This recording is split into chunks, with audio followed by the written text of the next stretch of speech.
tout l'on rêvait. Penses-tu qu'on se manque autant, ou que j'aille, je te vois pourtant. Les amis se font mal parfois, et je suis fatigué mais jamais de toi. Je pourrais tout faire pour toi mais ça tu t'en fous. C'est un cauchemar et je ne tiens plus debout. Je t'écris un message que tu ne liras pas. J'ai ces sentiments que plus jamais tu ne croiras. Tu m'aimes encore, personne ne le sait. Dis-moi que j'ai tort.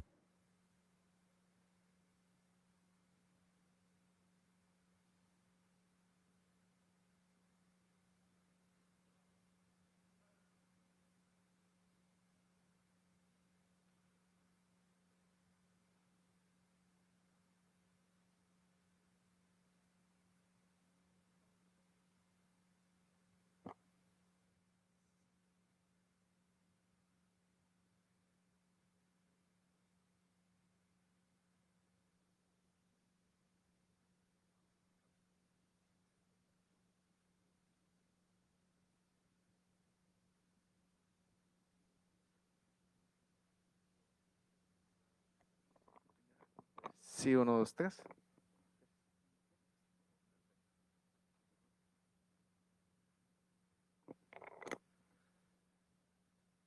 Bien, buenas tardes. Espero que se encuentren muy bien. Gracias por estar acá. Bienvenidos quienes están acompañándonos acá en el auditorio, a los profesores, a los estudiantes, también a las personas que nos están siguiendo por la transmisión. Eh, Voy a tomarme unos minutos como coordinador de la cátedra para hacer una breve presentación de nuestro invitado, el profesor Anthony Valverde Abarca, que muy amablemente aceptó la invitación de la cátedra para contarnos un poco de su quehacer académico, como investigador acá en el campus San Carlos, y que recientemente, y esto hay que decirlo, digamos, en voz alta y de manera clara, ha sido reconocido con el premio de tecnología, de tecnología del año pasado, el Clodomiro Picado Dwight. Para quienes no estén familiarizados con ese premio, pues lo importante quizás es saber que se trata de un reconocimiento bastante importante por el aporte que hace una investigadora a la ciencia en el país. Entonces, bueno, vamos a escuchar al profesor y voy a leer rápidamente para disponernos a escuchar una presentación breve del currículum de Anthony. El profesor Anthony Valverde Abarca es ingeniero agrónomo, zootecnista por la Universidad de Costa Rica. Es profesor de la Escuela de Agronomía del Instituto Tecnológico de Costa Rica desde el 2008. Tiene un máster cum laude en mejora genética animal y biotecnología de la reproducción por la Universidad Politécnica de Valencia, la Universidad Autónoma de Barcelona y el Centro Internacional de Altos Estudios Agronómicos Mediterráneos de Zaragoza. En 2011, en 2013 creó el Laboratorio de Reproducción Animal Androtec, enfocado en el análisis de semen mediante la tecnología CASA, tecnología que hasta ese momento no había sido introducida en el país, y con el objetivo de promover el desarrollo tecnológico y la capacidad de investigación en evaluación seminal mediante criterios objetivos de análisis de los reproductores en el sector ganadero nacional. Es doctor cum laude en biodiversidad y biología evolutiva por la Universidad de Valencia.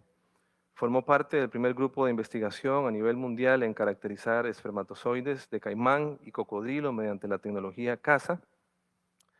En 2024 obtuvo una maestría en bioética, summa cum laude por la Universidad Nacional y la Universidad de Costa Rica, y su línea de investigación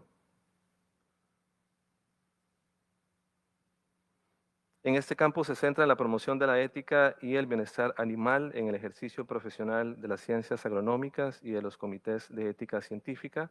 Tiene también publicaciones relacionadas con el vínculo humano-animal, 5 capítulos del libro, 45 comunicaciones a Congreso y más de 100 artículos científicos en revistas indexadas, y posee también un índice H de 26 con más de 1.9K citaciones. De hecho, está dentro del top del 1% en el TEC. Cuenta con más de 15 años de experiencia en investigación y sus líneas se centran en el estudio de la biología reproductiva. Desde el 2020 es profesor catedrático de esta institución. En 2025 obtuvo el Premio Nacional, como les decía anteriormente, de Tecnología Clodomiro Picado Dwight por sus aportes a la biotecnología de la reproducción en Costa Rica. Actualmente es investigador consolidado. 3, la más alta distinción de un investigador por la Vicerrectoría de Investigación y Extensión de esta institución. Bueno, nuevamente yo quiero agradecerle a Anthony por la disposición de colaborar con la cátedra el día de hoy y les pido que por favor lo atendamos.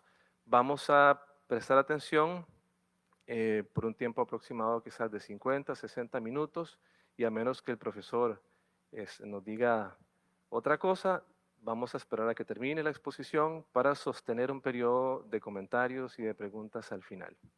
Bien, sin más, Anthony, muchas gracias, te escuchamos.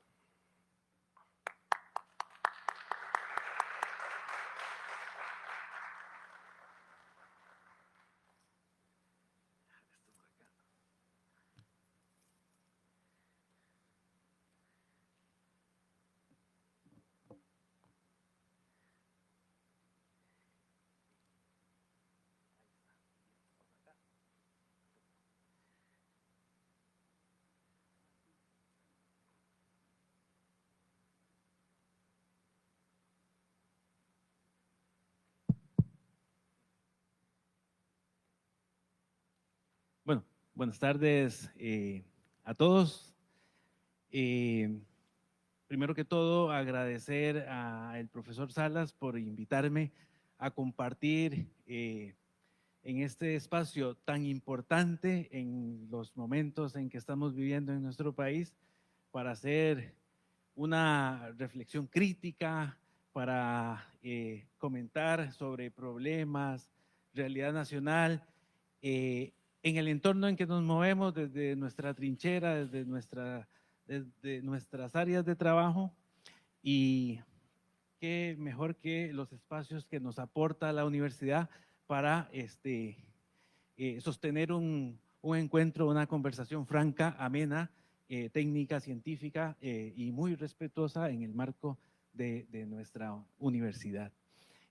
Como Eric mencionó, lo cual agradezco en las palabras, yo trabajo en el área de agronomía y específicamente la agronomía es una amplia gama de conocimientos aplicados de las ciencias biológicas, específicamente en una área muy pequeña que es la biotecnología de la reproducción y como agrónomos trabajamos en especies de interés productivo, de interés técnico que se llama, especies ganaderas para entendernos mejor.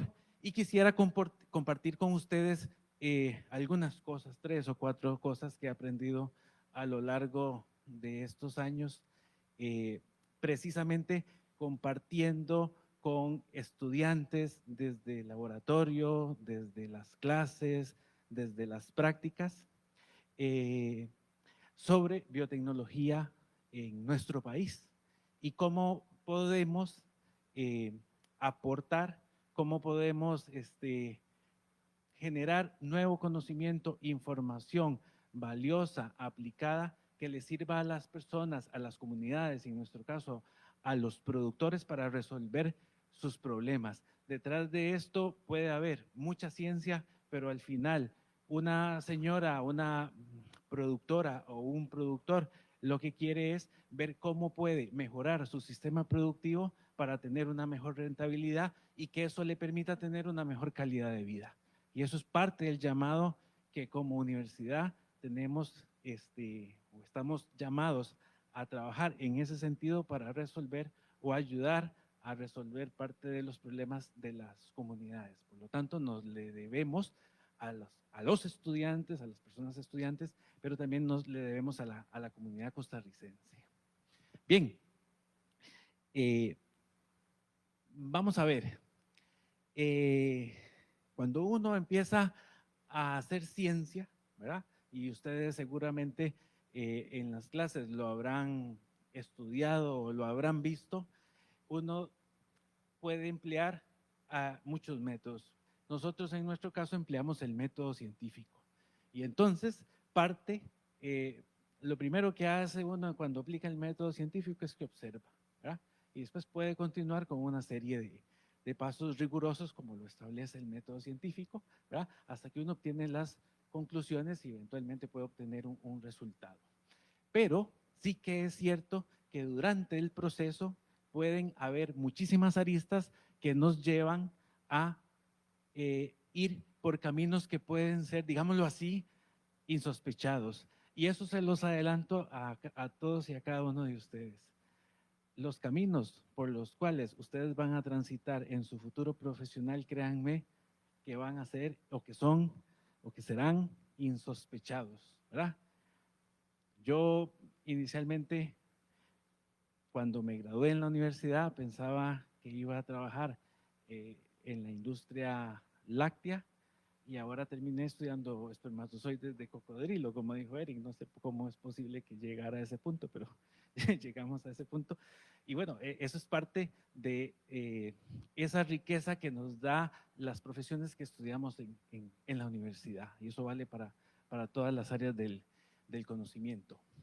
Desde que empiezas a medir, desde que observas y luego estandarizas, mides, hasta que tus resultados puedan convertirse, por ejemplo, o pueden servir de base para generar política pública, hay un gran camino transitado, ¿verdad? Y eso es lo que se intenta o lo que intentan hacer buena parte de los que trabajan en ciencia, ¿verdad? Que sus aportes, sus resultados puedan convertirse luego en políticas de Estado, en políticas públicas en favor de la sociedad. Ya lo han hecho antes, en el pasado. Por ejemplo, grandes científicos que reconocemos sus aportes en el área de la biología reproductiva, por ejemplo, el profesor Ivanov, que fue uno de los primeros, o los primeros en estandarizar esas técnicas de reproducción asistida, vamos, la inseminación artificial que se utiliza tanto en la industria ganadera. El profesor Bob Edwards,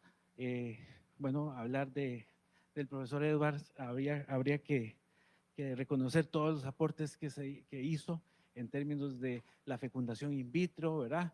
Y de ahí se generaron muchas aristas en investigación a partir de sus aportes. Y el profesor Yanagimachi, pionero de la ICSI, ¿verdad? Que es una cuestión que se llama la transferencia intracitoplasmática de material nuclear, muy importante en técnicas de reproducción asistida, no solo en animales, sino en seres humanos, para tratar casos de infertilidad comprobada.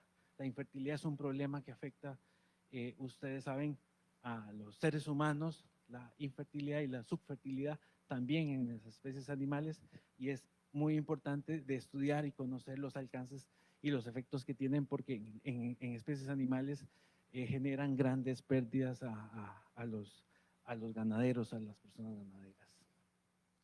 Bien, hay toda una línea de tiempo desde que empezamos a trabajar con base en los aportes que desde muchos años antes otras personas habían estudiado, habían trabajado, y esa es la ciencia, apoyarse en los pequeños aportes que se van haciendo a lo largo del tiempo por parte de personas, de científicos, de personas científicas, y trabajar, aportar algo más y ir construyendo poco a poco el conocimiento. De esa forma es que se puede, la ciencia suele avanzar.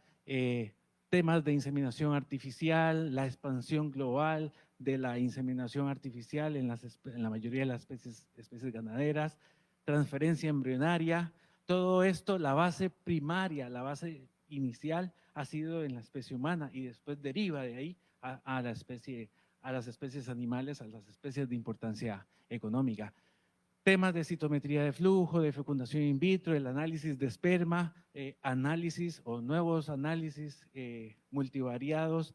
Aquí hacemos referencia, por ejemplo, a participación colaborativa de otras áreas del conocimiento. Por ejemplo, aquí yo no sé si hay estudiantes de computación, pero tenemos una asociación importante entre agrónomos y personas de computación y personas de matemática para estudiar el semen. ¿Cómo es posible que entren en esas áreas a compartir temas de biología de análisis seminal? Bueno, hay ahora sistemas computacionales de alta generación, que hacen uso de inteligencia artificial, redes neuronales, que nos permiten analizar, por ejemplo, muchísima cantidad de imágenes de espermatozoides que recolectamos en el laboratorio viendo al microscopio, y ellos las pueden procesar de manera tal que se podrían generar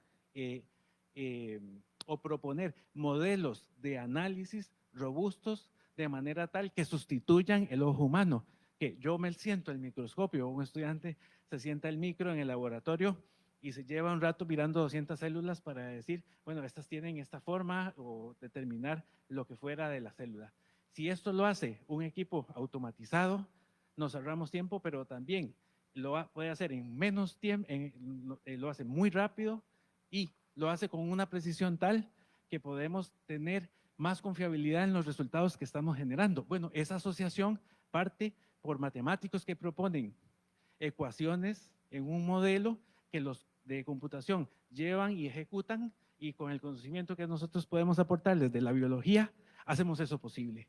Con lo cual, la participación en equipos multidisciplinarios, eso es muy importante. Y en su vida profesional, ustedes van a participar en muchísimos equipos en donde van a intervenir seguramente muchas disciplinas y van a tener que trabajar de manera colaborativa. Bueno, partiendo de estos procesos, lo primero es que pues habría que ir a ver en dónde estamos ubicados, y nosotros estamos aquí ubicados, trabajamos con células, con gametos, y con el gameto masculino, el espermatozoide, que es muy importante y aporta el 50% de la información hereditaria en un individuo, ¿verdad? El otro 50% viene del ovocito de la madre, pero nosotros estamos en este caso, y aquí analizamos con profundidad, ¿verdad?, el espermatozoide. O sea, nos preguntamos por qué es que una célula se mueve en línea recta, o por qué esta célula se mueve en línea recta pero en zigzag, por qué esta se mueve en círculo, por qué esta se mueve muy rápido, ¿verdad?, por qué esta se mueve más lento, por qué esta no se mueve, por qué esta produce sustancias que oxidan el espacio extracelular y provocan que los vivos se mueran. Entonces, nos preguntamos todo eso. Necesitamos entender por qué y cómo es que se mueve una célula. Entonces, vean que es algo, tal vez es risible y es muy sencillo, muy vano, ¿verdad? ¿Cómo se mueve una célula? ¿Por qué te preguntas eso? Bueno, a partir de esa pregunta, pues podemos resolver cuestiones o problemas de infertilidad, de subfertilidad en las especies ganaderas o en la especie humana. También en algunos momentos hemos estado vinculados a grupos de trabajo en humana para estudiar alguna cuestión, qué sé yo, no sé, que recuerde temas de varicocele en adolescentes, en jóvenes, en ese sentido. Bien, entonces, haciendo un corolario, ¿por qué estudiamos espermatozoides? 4 cositas, ¿verdad? Nos interesa evaluar la fertilidad, como dije. Eso es muy importante para nosotros como agrónomos y para los productores, ¿verdad? Porque una mejora en la fertilidad significa que voy a tener más cerdos de más lechones, más animales, más ganado, más aves, y eso me aumenta la rentabilidad de mi explotación. Bien, por temas de mejora genética, ustedes saben que en el espermatozoide va el 50% de la información hereditaria, y si eso es genética mejorada, pues entonces puedo tener mejores animales, más adaptados, más resilientes, ¿verdad?, ante el cambio climático por la mejora genética, y eso es importante para modernizar o mejorar los sistemas agropecuarios. También es muy importante, no solo en las especies ganaderas, por ejemplo, nuestras especies criollas, adaptadas después de más de 5 siglos de estar en este sitio, sino otras especies que tal vez no tienen una connotación de pronto tan ganadera, sino más biológica, pero son muy importantes como recurso genético que hay que conservar. Entonces, estudiamos espermatozoides porque nos interesa conservar los gametos, y una de las formas que tenemos para conservar espermatozoides es en tanques criogénicos, congelándolos en nitrógeno líquido por muchos años. Nosotros tenemos resultados y datos de espermatozoides de toro congelados muchísimo tiempo antes de que ustedes nacieran. Tenemos en nuestro banco espermatozoides congelados desde el año 86, que nos han donado de algunas instituciones públicas, ¿verdad? SENASA, el Ministerio de Agricultura y Ganadería, y descongeladas en el año 2024, 2025, y la movilidad era superior al 90%. O sea, la capacidad que tiene la célula de mantenerse criogenizada, crioconservada, y después de descongelar, continuar su normal funcionamiento, es impresionante. Y cuestiones de sostenibilidad. Siempre el lema, tanto en la Escuela de Agronomía, es producir de manera sostenible. Y la coletilla, que puede ser cliché, producir siendo amigable con el ambiente, es simplemente ser concomitante con el criterio, el concepto de desarrollo sostenible. Bien, entrando en materia, ¿qué tenemos que empezar? ¿Cómo podemos abordar esto? Bueno, tenemos que, importante, tener el recurso genético. Y es una gran ventaja, y yo siempre lo he dicho, que el instituto, la Escuela de Agronomía del Instituto Tecnológico de Costa Rica tiene una capacidad instalada mediante un programa que nació en el año 1994 y que sigue vigente a la fecha y que se llama el Programa de Producción Agropecuaria, aquí lo conocemos como PPA. Eso es un gran baluarte de la Escuela de Agronomía que no tiene ninguna escuela de agrónomos de este país. Por lo tanto, tenemos un recurso muy valioso, no solo para la docencia de la carrera de agronomía, sino para investigación y para extensión con productores, con ganaderos, que es insospechado. Ese recurso genético nos permite disponer de material como bovinos, ¿verdad? Como búfalos y en algún otro momento como porcinos, ¿verdad? Para hacer nuestras investigaciones. Entonces aquí parte por empezar a obtener las muestras de espermatozoides. Y entonces esto, vamos a ver, no sé si pinta. Bueno, en la foto tenemos la recolección del eyaculado, que esto lo hacemos en una de las fincas, siempre aplicando en todo momento medidas de seguridad, tanto para los estudiantes o los funcionarios, como de bienestar animal para los animales. Entonces, nuestras investigaciones y las investigaciones que hacen estudiantes en tesis, procuramos que vayan a ser consultadas ante pues, comisiones de ética que avalen, o de cuidado de uso de los animales, que avalen la investigación que estamos desarrollando por cuestiones tanto de ética profesional y de transparencia e integridad científica que estamos llamados a cumplir. La evaluación del semen, ¿verdad? Que lo tenemos ahí, aquellos son espermatozoides, y al final del proceso, cuando uno hace el análisis de una muestra, pues uno dice, pues es un animal que es apto para reproducirse o no, ¿verdad? Bien, en ese interín, desde que analizamos, pues generamos información, generamos investigación para mejorar, ¿no? ¿Cierto? El tema de el desarrollo o mejorar nuestra comprensión actual sobre el desarrollo de la andrología veterinaria en nuestro país y no solo también a nivel internacional, porque esto se suelen comunicar en revistas científicas de cierto nivel. Esas imágenes que se ven ahí, como siempre le digo a los estudiantes, no son los dibujos que hizo mi sobrino de 3 años hoy por la mañana, sino es cómo se mueve una espermatozoide en 3D. Así es como, esos son espermatozoides de berraco. Así es como se mueven. Y entonces, la pregunta es, ¿por qué? ¿Y para qué? ¿Para qué estudiamos esto? Bueno, lo estudiamos para determinar patrones, si hay patrones en el eyaculado o en el semen que puedan hacer que hayan poblaciones que sean más importantes desde el punto de vista de que tengan más posibilidad de ir a fecundar, porque al final de cuentas nos interesa que ustedes saben que solo un espermatozoide va a fecundar el ovocito, ¿verdad? Y hay millones de millones. Ahora, ¿por qué hay millones de millones? Eso es una estrategia evolutiva que no vamos a entrar aquí en detalles, no es el momento, pero basta decir que hay conjuntos de poblaciones de células, de espermatozoides, que cumplen una función. ¿Para qué? Para que ese uno llegue y fecunde. ¿Ah? Y eso es interesantísimo porque pues, nos da mucho para hablar de estrategias de biología evolutiva en las diferentes especies.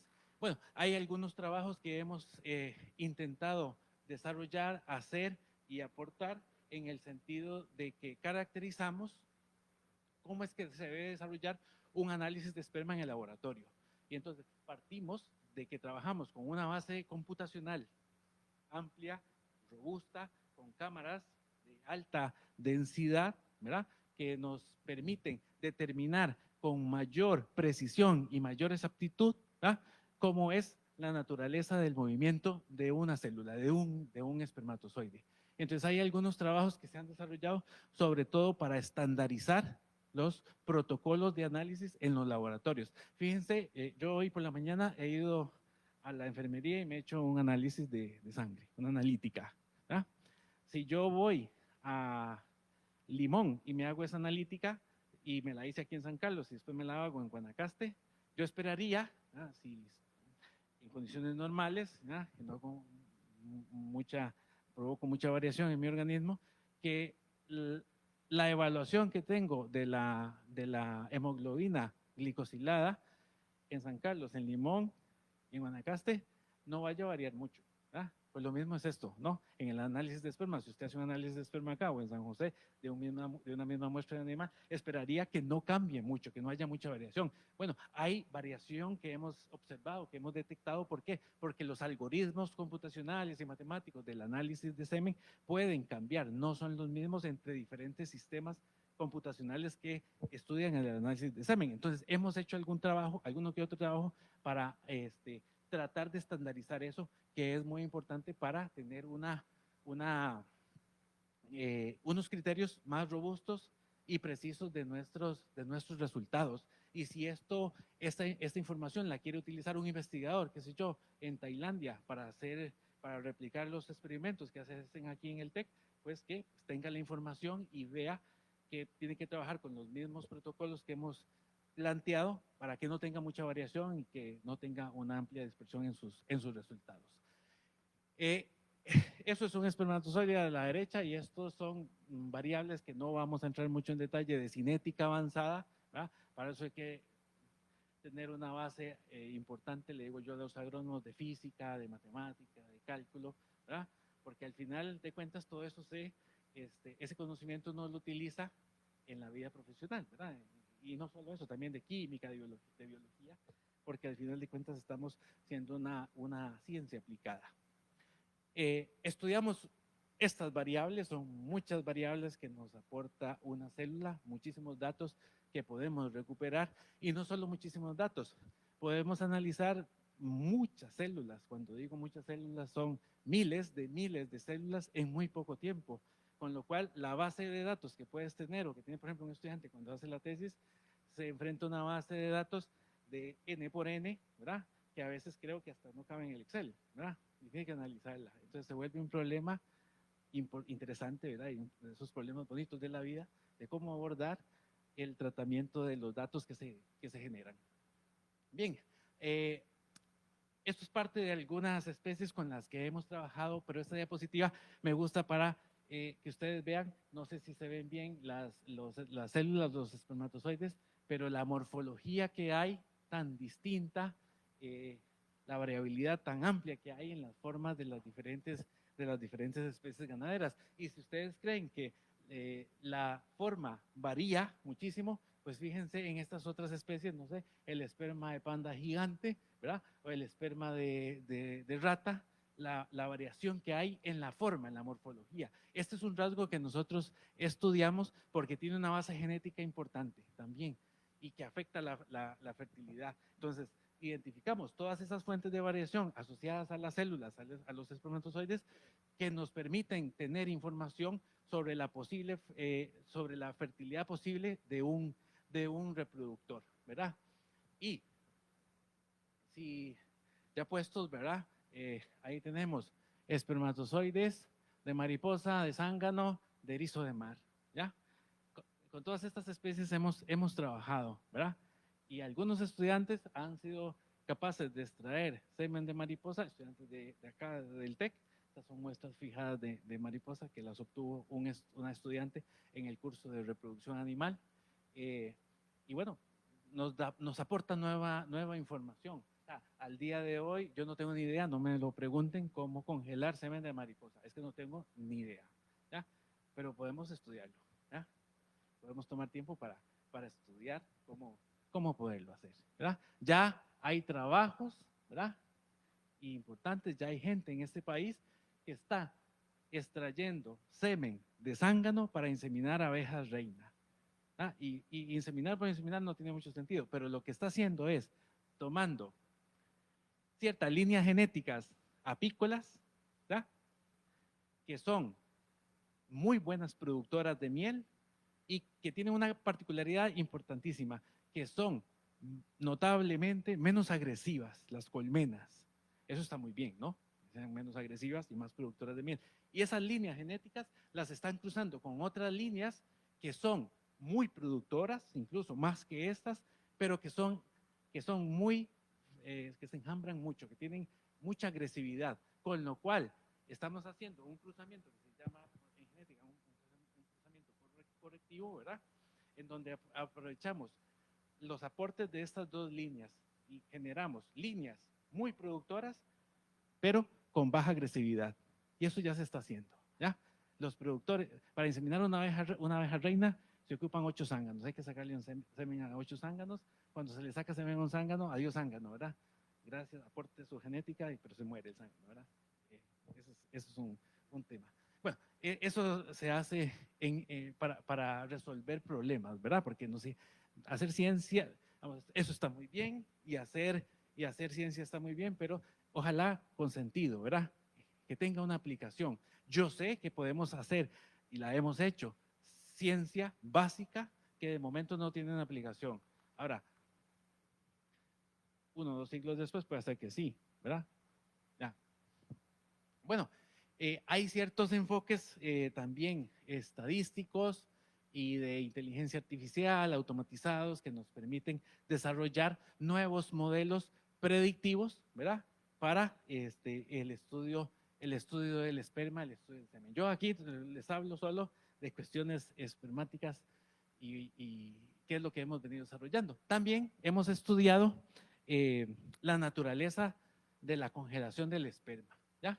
Y ahorita estos son trabajos que hemos desarrollado en porcino, que hemos desarrollado en bovino. Actualmente hay un estudiante que está haciendo un trabajo de investigación en caprino, en la mayoría de las especies ganaderas, con aportes científicos en cada una de ellas. Entonces, qué sé yo, cuestiones de enfriamiento de la célula, por qué tenemos que enfriar 5 o 6 horas paulatinamente, ¿por qué tenemos que hacer eso? Porque la célula puede resistir mejor el choque térmico cuando utilicemos crioprotectores y después congelemos en vapores de nitrógeno líquido y sumerjamos después en nitrógeno líquido a menos 196 grados.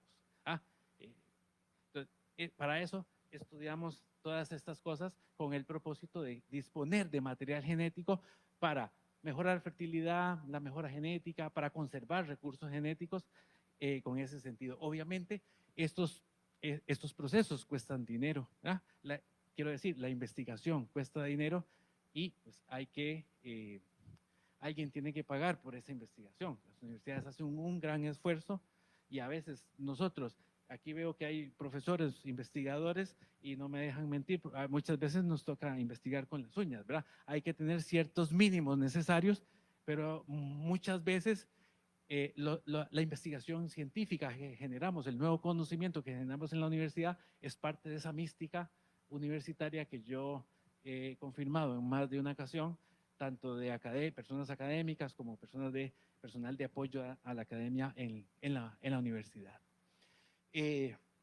Bueno, y siguiendo con el tema de congelación, pues lo hemos hecho en ganado de leche, como no puede ser de otra manera. Ustedes saben que estamos en un cantón de los más productivos en términos de lechería en el país y con pues algunos trabajos de importancia para para los lecheros, para que pongan en práctica en sus fincas. También quería comentarles sobre que en una misma disciplina puedes tener asociaciones. Entonces, hay trabajos que hemos desarrollado en asociación con colegas que trabajan en nutrición animal, nosotros en reproducción animal, y entonces hemos interactuado el factor nutrición, reproducción, para ver si hay mejores resultados en animales que son suplementados con ciertas dietas, ¿verdad? Y esto era un trabajo en berraco, en donde suplementamos con vitaminas liposolubles, ¿ya? Para obtener eyaculados de mejor calidad en berracos que eran sometidos al ritmo de recogida de semen de 2 o 3 veces por cada 15 días, ¿verdad?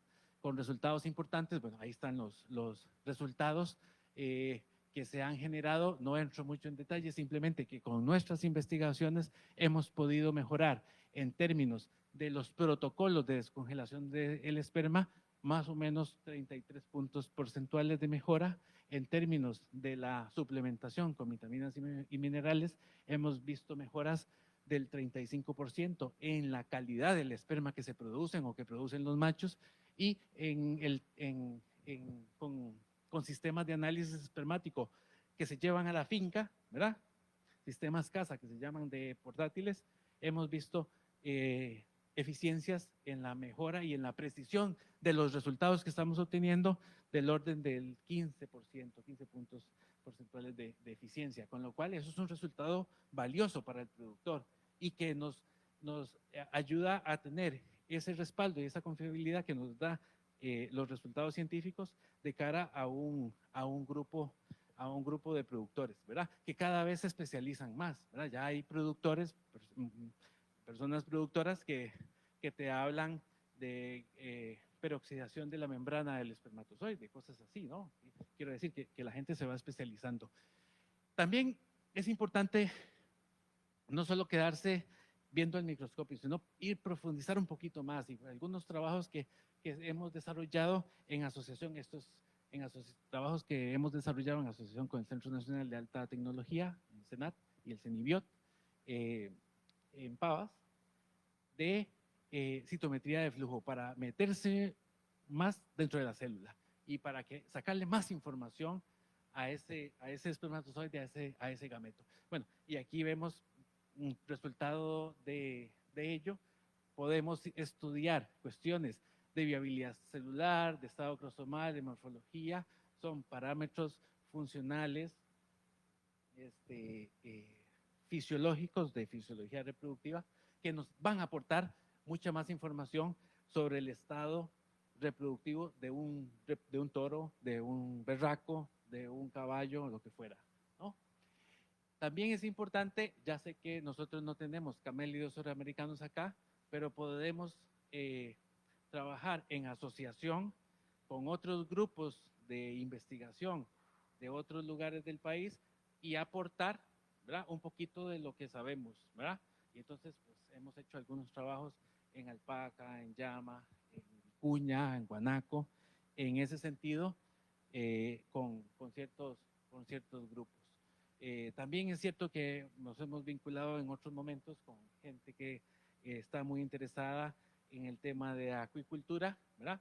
Y pues la anguila como modelo biológico es muy importante. También tiene una importancia zootécnica relevante, porque pues, es muy apetecida en ciertos espacios en donde hay restaurantes de gourmet, ¿verdad? Y si está en algún momento o alguna vez en la vida en Valencia para las Navidades, pues les recomiendo probar el ajipebre, que es un estofado que se hace con base de anguila, que es una delicioso, ¿no? También es cierto que la cría de la anguila, que es la angula, ¿verdad? La anguila viene desde el Mar del Norte a reproducirse al Mar de los Sargazos, acá, ¿verdad? Y después retorna, ¿verdad? Entonces, tiene una importancia la angula en ciertos espacios gastronómicos, ¿verdad? Entonces nos interesa, y por eso tenemos que estudiar cómo se reproduce, y para estudiar cómo se reproduce hay que sacarle semen al bicho, ¿no? Todo parte por alguna razón. Temas de conservación, por ejemplo, en venado cola blanca, Una especie que estamos ahora estudiando más recientemente es el erizo de mar. El erizo de mar tiene una particularidad, bueno, tiene muchas particularidades. Una de ellas es que las huevas se están considerando como el nuevo caviar.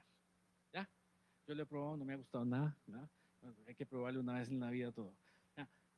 Pero sí que es cierto que como modelo para estudiar los daños ecológicos, ¿verdad?, en los arrecifes de coral es fundamental. Vamos, y podemos estudiar y correlacionar el daño en arrecifes de coral si los erizos de mar tienen una buena reproducción o no. ¿Ya? Es un indicador indirecto de el daño ecológico, por ejemplo, en los mares. El erizo de mar, no me pinta esto, pero bueno, lo ven arriba, es pentaédrico, o sea, tiene 5 gónadas y de cada una de ellas podemos extraer semen. ¿Ya? Bien.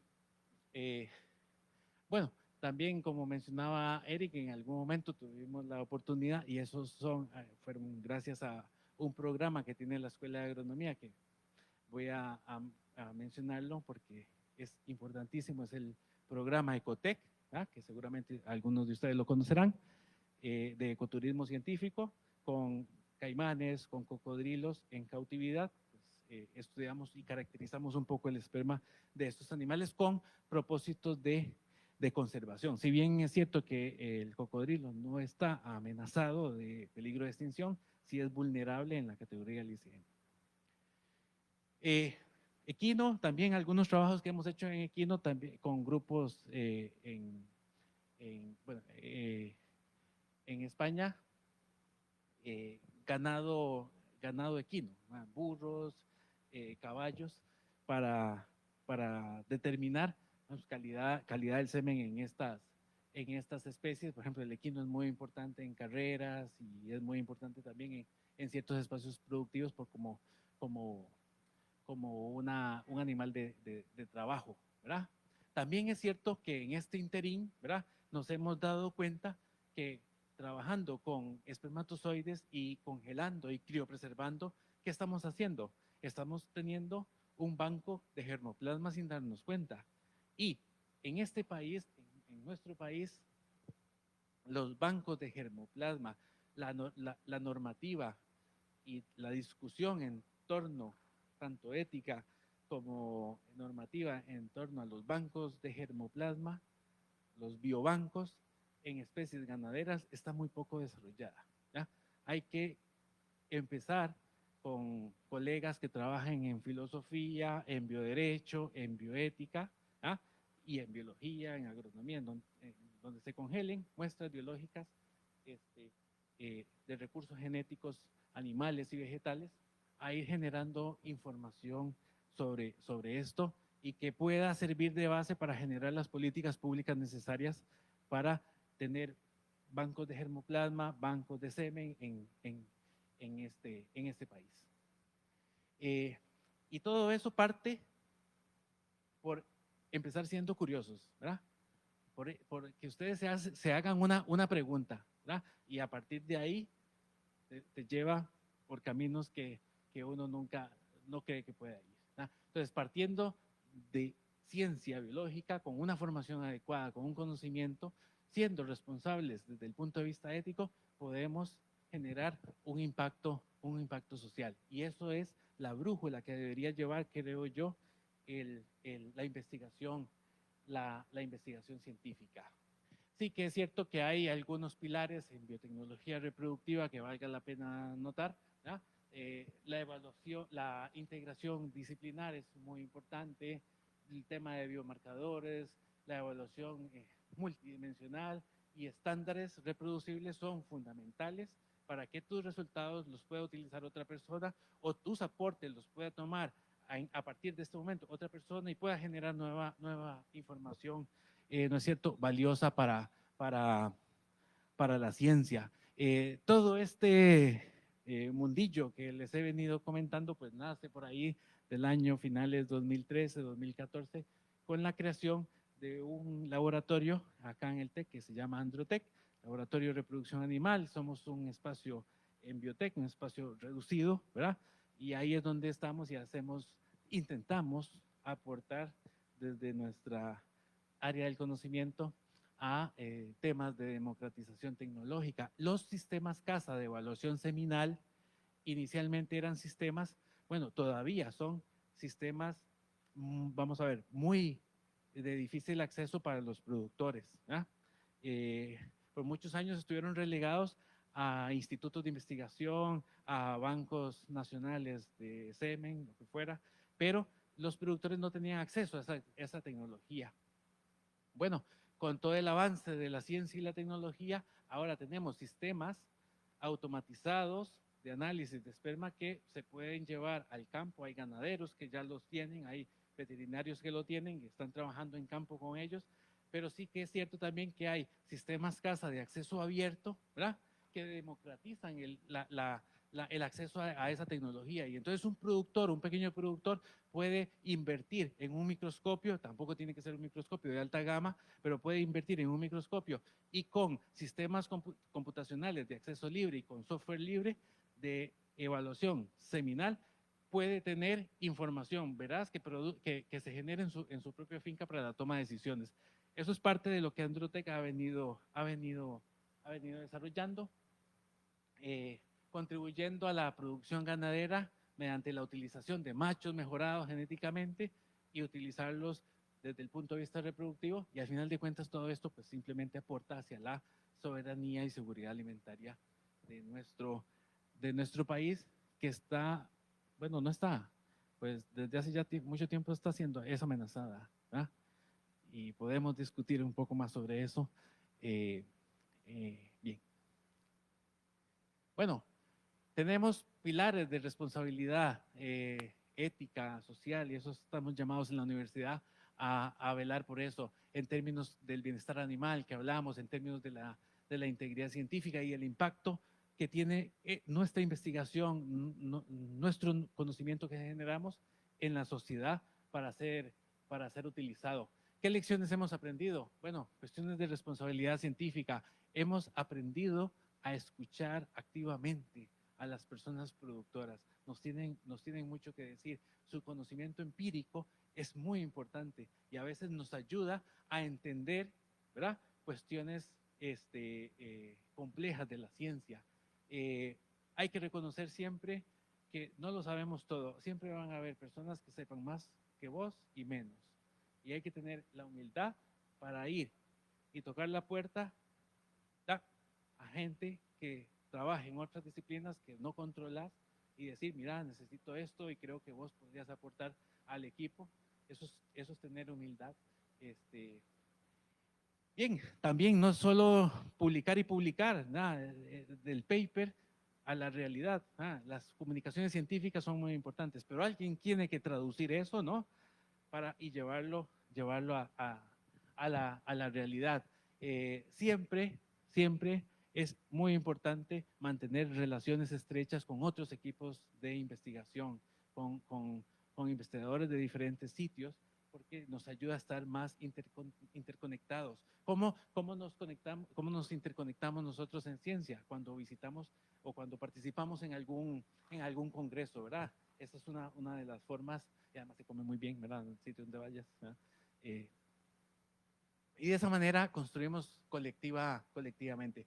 Parte de lo que hemos venido desarrollando en términos, por ejemplo, de análisis de sistemas CASA, de crioconservación 4.0, que le hemos llamado, lo que se le llama, de Machine Learning o de tratamiento de datos, de grandes volúmenes de muestras de datos, es algo de lo que hemos desarrollado acá en el TEC, y bueno, en concomitancia con otros grupos y otros trabajos.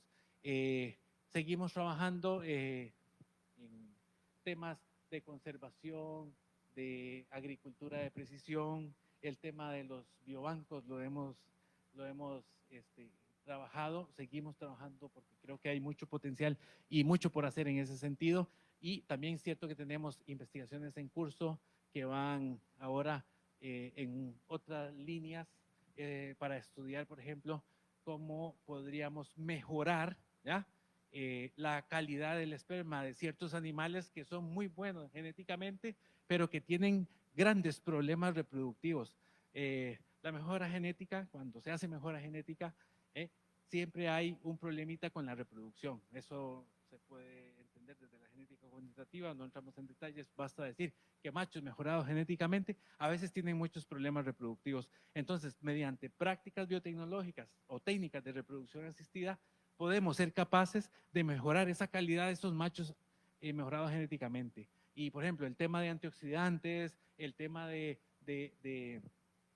entender por qué las células se mueren con más rapidez que otras, pues nos ayuda en ese sentido a desarrollar nuevo conocimiento, y esto gracias a proyectos de investigación que desarrollamos acá en el TEC. Siempre con esa visión de ciencia abierta, de colaboración. Ustedes saben que aquí en el TEC hay un nuevo repositorio de datos abiertos, y yo le invito, por ejemplo, a todos los investigadores, a las investigadoras, a depositar todos sus datos que se generan en esta base de datos, porque eso democratiza mucho la ciencia. Eso puede ser tomado por investigadores de otras latitudes, de otros lugares, de otros sitios, que tengan menos acceso a recursos económicos, de infraestructura en investigación, y desarrollar sus propios trabajos a partir de información que se haya generado en otro lugar. Eso es, y creo que va por la línea de la transparencia y la integridad científica. Es muy importante, podemos hablar de ello. También es cierto que en esta colaboración o buscar apoyo de otras personas, hay algo que en ciencia es importantísimo, y es participar en redes internacionales o en redes de colaboración, pueden ser nacionales también.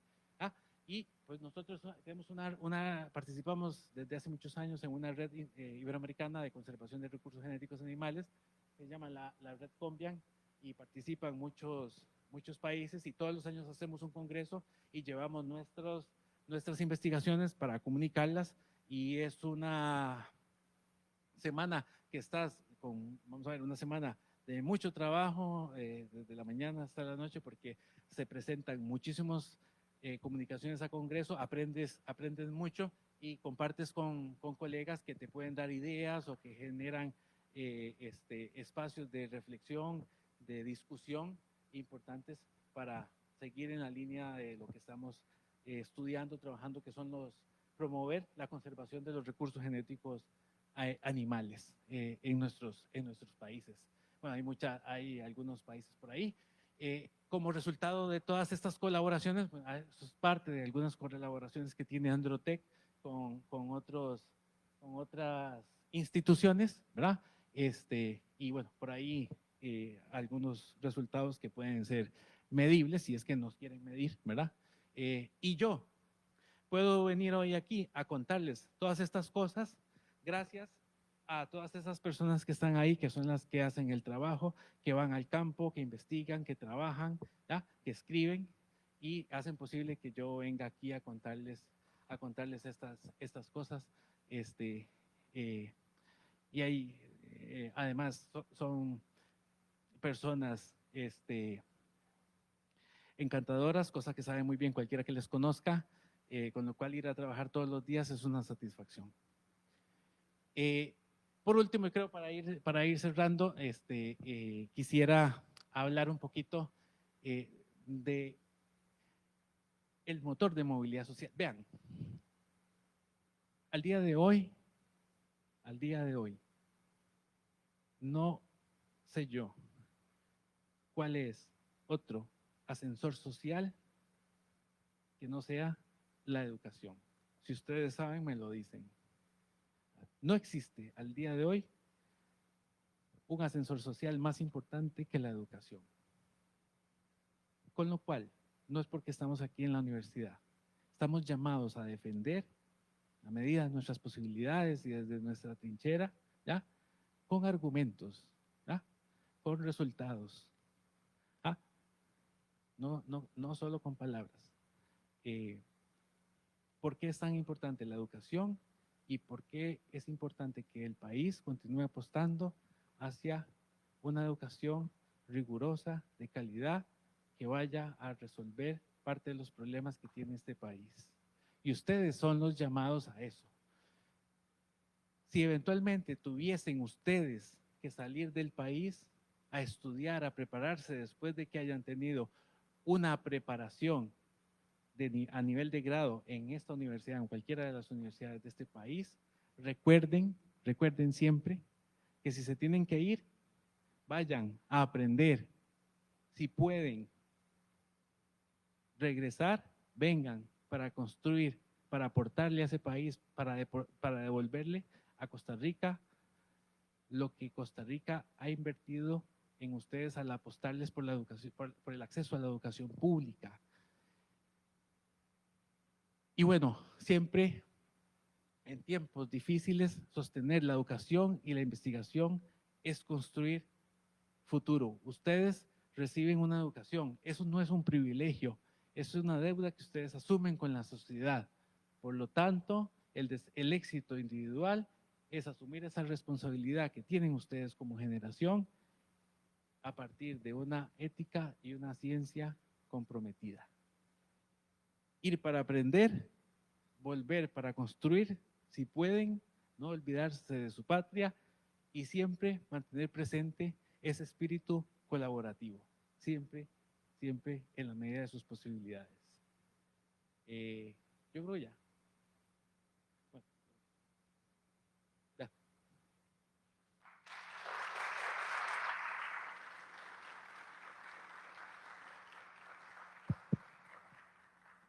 Muchas gracias, Anthony. ¿Se escucha? Sí. Por esta presentación tan clara, tan entusiasta. Se nota que sos un apasionado del tema de la investigación y creo que ha quedado bastante clara, incluso para los que no somos del área de agronomía, como en mi caso, y que sabemos que Anthony viene trabajando desde hace mucho tiempo en ese tipo de cosas, pues a mí hasta ahora me queda mucho más claro todo el quehacer que has hecho. Y muchas gracias también por este mensaje final, sobre el cual incluso ahora podemos insistir un poco más. Pero queríamos abrir un espacio para preguntas, comentarios, para conversar un ratito más con Anthony. Si gustan, levantan la mano y llevamos el micrófono a donde están. Dicen su nombre y hacen la pregunta o el comentario. Si no, mientras se deciden, yo tenía un comentario, Anthony, que me pareció muy interesante ver que en la mayoría de publicaciones hay presencia de estudiantes y vos lo reconociste al final. Entonces yo quería como que comentaras un poco más sobre esa relación que vos tienes con los estudiantes, que Androtec tiene con los estudiantes, porque me parece a mí, y eso creo que no lo dijiste o está tácito, pero sería bueno decirlo en voz alta, que Androtec es una especie de semillero de futuros investigadores. Y uno lo nota en las publicaciones. Entonces quisiera tal vez como que contaras un poco esa experiencia con estudiantes que me parece que es importantísimo. Gracias, Eric. Sí, vamos a ver. Uno es un convencido de que el recurso humano que se forma acá en el TEC es muy valioso. O sea, después del proceso que ustedes, del proceso de formación que ustedes llevan, cuando están en las etapas finales de la carrera, se nota esa madurez que el paso por la universidad les ha dado. Y como no puede ser de otra manera, en agronomía es igual. Los estudiantes cuando se acercan desde, tal vez, no al final, sino desde, vamos a ver, tempranamente en la carrera, cuando se acercan al laboratorio porque lo han escuchado o que han llevado algún curso, han visto una conferencia en cualquiera de las áreas que desarrolla la Escuela de Agronomía por el interés genuino, se acercan a los laboratorios que tiene la escuela y la carrera y a partir de ahí empiezan a vincularse con el quehacer, ¿no? Quiero decir, y en ese proceso desarrollan aún más una madurez, por ejemplo, en el área de investigación, que después sus trabajos para graduarse de licenciatura, lo que fuera, esos trabajos son de una calidad científica, de una solidez metodológica, intelectual tan grande que podemos decir este trabajo merece ser escrito y enviado a una revista de alto nivel, Q1, Q2, para ser publicado. Y tenemos ejemplos de estudiantes que no han publicado solo un artículo de su tesis, han publicado hasta 3 artículos, todos en Q1, como resultado de su trabajo. Y en ese sentido, Erika, aquí y compañeros, compañeras, juega un papel importantísimo el equipo. Es decir, los roles de cada uno en el laboratorio están bastante definidos, y tan importante es la compañera, el compañero que va al campo, que obtiene las muestras, el que las analiza, el que desarrolla la experimental, el que escribe parte del artículo, los que lo revisan. Todo es un equipo consolidado, y yo creo o soy un fiel creyente de que tienes que reconocer el aporte de cada uno de esos actores cuando, por ejemplo, hay una publicación científica. Y siempre, si el estudiante, eso es una opinión personal, pero siempre si el estudiante, la persona estudiante es el que ha desarrollado la experimental, debe ir o debe considerarse siempre como un primer autor. El primer autor es uno de los que lleva más peso en una publicación científica. Eso hay que reconocerlo siempre. Y cuando reconoces eso, estás reconociendo toda esa capacidad formativa que cada uno de ustedes, porque la formación es integral, ha impregnado en un estudiante. Yo soy un fiel creyente de eso, y hasta el día de hoy. Fantástico, gracias, Anthony. Bien, preguntas, comentarios. Atrévanse, no sean tímidos. Tan tímidos. Una Sí, cuestión de sí. máxima que en el laboratorio cuando llegan, y yo le digo a los estudiantes siempre, aquí le sacamos semen a todos los machos que se muevan, y se asustan. No, pero no trabajamos tanto en humano. Buenas tardes, mi nombre es Sebastián. Y bueno, la pregunta es más que todo, a ver, ¿cómo a lo largo de los años se ha el objetivo de mejorar las razas y demás se ha hecho o se ha implementado más que todo en los animales de, bueno, de granja, más que todo, ¿verdad? Yo entiendo que tal vez por un tema de necesidades y demás, pero ¿por qué no se ha visto como esa espinita o esa curiosidad de intentar en otros animales tal vez un poco más salvajes? No, no sé si me explico. Ajá. Por ejemplo, ahorita me parece interesante lo de la anguila y lo del erizo, porque es algo totalmente nuevo, pero el tema de que sean animales de granja es más que todo por la necesidad del consumo que hay a nivel mundial. Sí, mira, gracias por la pregunta. Las necesidades de la sociedad, las necesidades de la población por tener acceso a fuentes de proteína animal, pues ha llevado a los sistemas ganaderos, a los sistemas agroproductivos, a tener que ser más eficientes, a veces a producir en menos área. Y entonces eso nos ha llevado a ir por el camino de la genética para tener razas más productivas que aporten más eficiencia en el uso de los recursos alimenticios que utilizan para producir más carne, más leche, más huevos, para solventar esa necesidad de la población por un mayor acceso a proteína. Ahora bien, lo que mencionas en otras especies es tal vez no se ha generado esa necesidad, por ejemplo, te lo menciono, en erizo de mar. Ya hay ciertas zonas en el norte de España, por el Cantábrico, ganaderos de erizo que tienen sus granjas en el mar. Toman una área del mar, y bueno, estos con permisos y todo, ¿verdad? Respectivos ante las instancias gubernamentales, y tienen su producción. Ahora quieren mejorarla porque hay una necesidad creciente por estos productos, ¿verdad? Para consumo humano. Entonces, a partir de ahí es que se genera esa necesidad, y entonces empezamos a estudiar la especie con la que estamos tratando, con la que estamos trabajando. Partimos de la base de que, entendiendo primero que todo cómo es la forma en que se reproduce, a partir de ahí podríamos derivar a otras áreas. Así se ha empezado, así se hizo desde la domesticación de los animales, se ha venido haciendo. Y fíjate que si la domesticación de los animales fue en el Neolítico, y continuamos mejorando, pues fíjate las capacidades o las necesidades que se pueden seguir generando. No sé si eso responde en parte a la pregunta. No, no, sí, más bien Muchas gracias. Y lo otro, bueno, es que soy el encargado de la revista ahorita de La Ventana del TEC. Entonces sí me gustaría ver si podemos meter un artículo de esto para la próxima revista que es sobre este semestre que está pasando. Entonces ya eso es si nos podemos poner en contacto, ya sea con Telca, y entonces meterlo en una revista porque sí está interesante. Claro, Gracias. claro, yo encantado. Muy bien. ¿Alguien más? ¿Alguna otra persona con una pregunta, comentario para el profesor Anthony?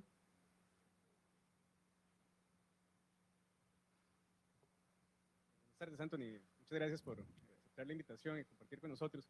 Yo es un comentario, pregunta. Yo sé que en todo esto que comentaste hay implícito también preocupaciones personales, institucionales, digamos, como investigador en temas éticos, temas bioéticos, pero quería si nos podías dejar tal vez un par de ideas, de reflexiones sobre cómo ves vos desde adentro, desde la investigación científica, el rol de la ética, el rol de la importancia de la ética en procesos, digamos, de trabajo con equipos interdisciplinares, pero también trabajo con animales, con productores, y comentar un poquito, digamos, esa dimensión ética de tu quehacer. Gracias, Rodolfo. Sin duda alguna, es un tema muy necesario en la investigación científica, el tema de la integridad ética, de la integridad científica y la transparencia en lo que haces, ¿verdad? Yo creo que la universidad debe darnos las herramientas necesarias para cumplir con aspectos de tipo normativos en ese sentido. Y no solo eso, sino inicialmente por una propia convicción de transparencia en tu trabajo, en tu investigación, en tu quehacer.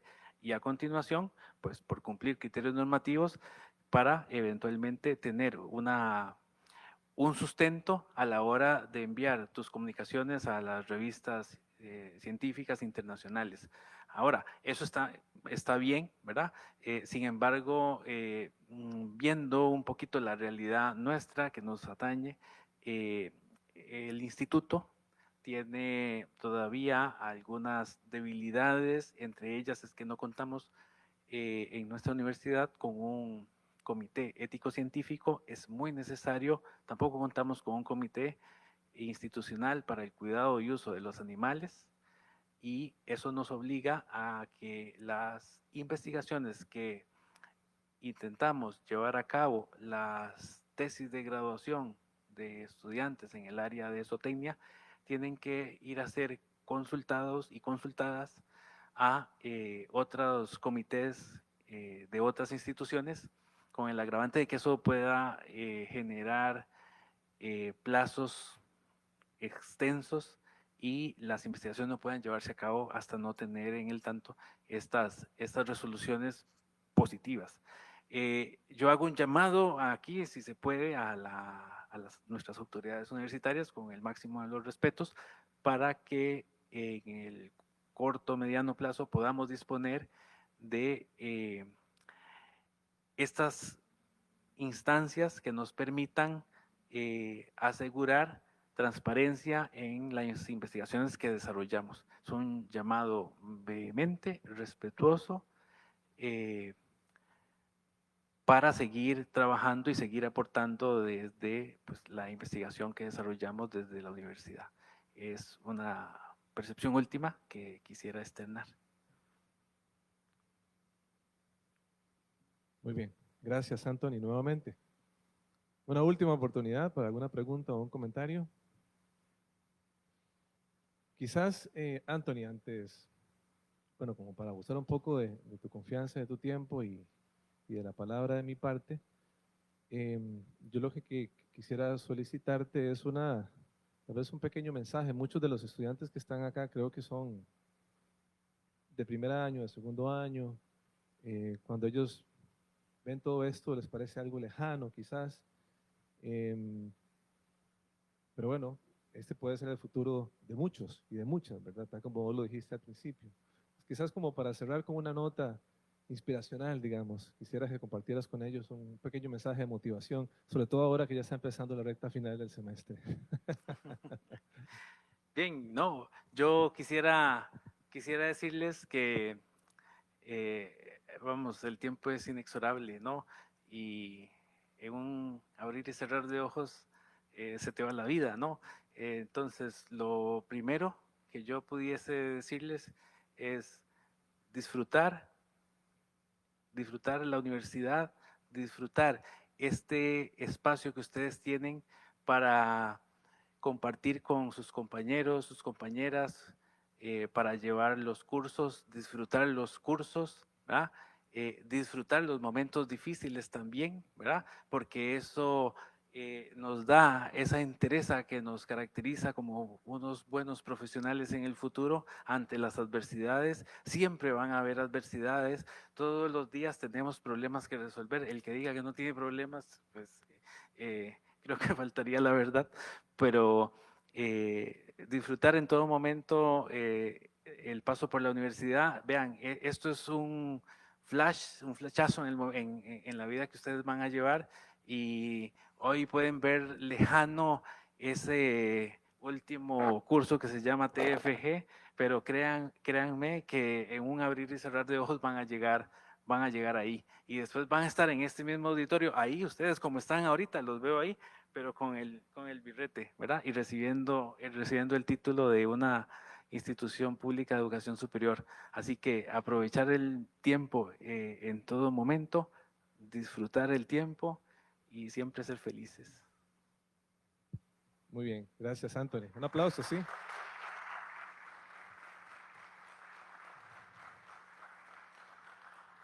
Bueno, llega el momento de los agradecimientos. Yo quiero reiterar el agradecimiento a Anthony por haber aceptado la invitación, por habernos donado su tiempo para compartir todo su quehacer.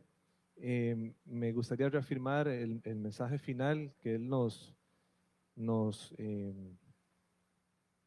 comentó, sobre lo que nos hizo reflexionar en torno al papel de la universidad, para que recordemos que no solo somos docencia, sino que también somos investigación. Vean ustedes todos los logros que ha hecho Anthony a través de Androtech, toda la vinculación que hay, todos los estudiantes que se han beneficiado. Eso es importante tomarlo en cuenta, creo yo, no olvidarlo, para tomar en cuenta los hechos, no solo las palabras, cuando se habla de las universidades.